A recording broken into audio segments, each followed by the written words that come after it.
సమాజంలో ఉండే తెలుగు సమాజంలో ఉండే పేద వర్గాల్లో ఉండే సంఘర్షణ మరి మన కళ్ళ కట్టుగా వివరించి ఈ రోజు ఈ స్థాయికి మనం తీసుకొచ్చిండు గద్దరన్న గారు. ఇవాళ గద్దరన్న గారికి ఇచ్చే నివాళి విగ్రహం మాత్రమే కాదు, భూమి కోసం దున్నేవాడిదే భూమి అని నినదించిన గొప్ప వ్యక్తి గద్దరన్న. అందుకొరకే మరి పెద్దలు ఉప ముఖ్యమంత్రి గారు ఇక్కడే ఉన్నారు కాబట్టి మరి వారి వారి వారి వారి ద్వారా మరి గద్దరన్న గారి ఆశయాలు నెరవేరాలి.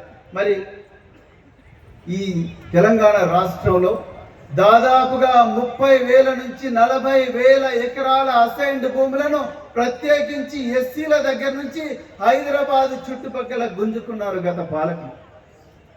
ఒక్కొక్కరి దగ్గర నుంచి ఈ భూములన్నీ గుంజుకొని రకరకాల వెంచర్ల పేరు మీద గుంజుకొని వాటిని ఒక్కొక్క ఎకరం 100 కోట్ల రూపాయలకు వేలం వేసమ్మిండ్రు. ఎస్సీలందరూ బల్లులు కూడా గుడ్లు పెట్టని ఈ భూములను చదును చేసి తరతరాలుగా ఈ భూముల మీద బతికిన ఈ పేద వర్గాలందరూ కూడా అలా వాళ్ళు పుట్టిన గడ్డ మీదనే నిరాశ్రులై బతుకుతున్నారు. వాళ్ళందరి కోసం పాట పాడిండు గద్దరన్న.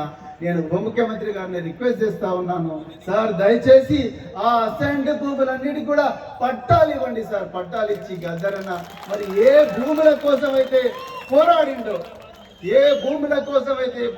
భారతదేశం భాగ్యసీమరా సకల సంపదల కొదవలేదురా, అంగట్లోన అన్ని ఉన్నాయి అల్లు నోట్ల చెరువున్నట్లు అని చెప్పి బాధలు తప్ప ఈ దేశంలో పేదలకు ఇంకేం మిగలలేదు అని చెప్పి ఆ రోజు గద్దరన్న పాడిండు. అందుకొరకు సార్ దయచేసి అసైన్డ్ భూములన్నిటికి కూడా దయచేసి పట్టాలు ఇవ్వండి.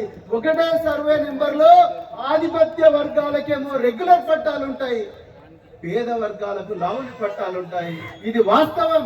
ఒకటే సర్వే నెంబర్ లో ఇన్ని భూములు వచ్చినాయి. ఆకాశ హర్మేలు ఎక్కడెక్కడ 100 అంతస్తుల మేడలు కట్టిండ్రు. ఈ భూములన్నీ కూడా ఈ పేద ప్రజలవే. ఈ భూములన్నీ కూడా దొంగ జీవోలు పెట్టి రోజు మరి పేపర్లలో వస్తూనే ఉన్నాయి. రహస్యంగా జీవోలు తీసి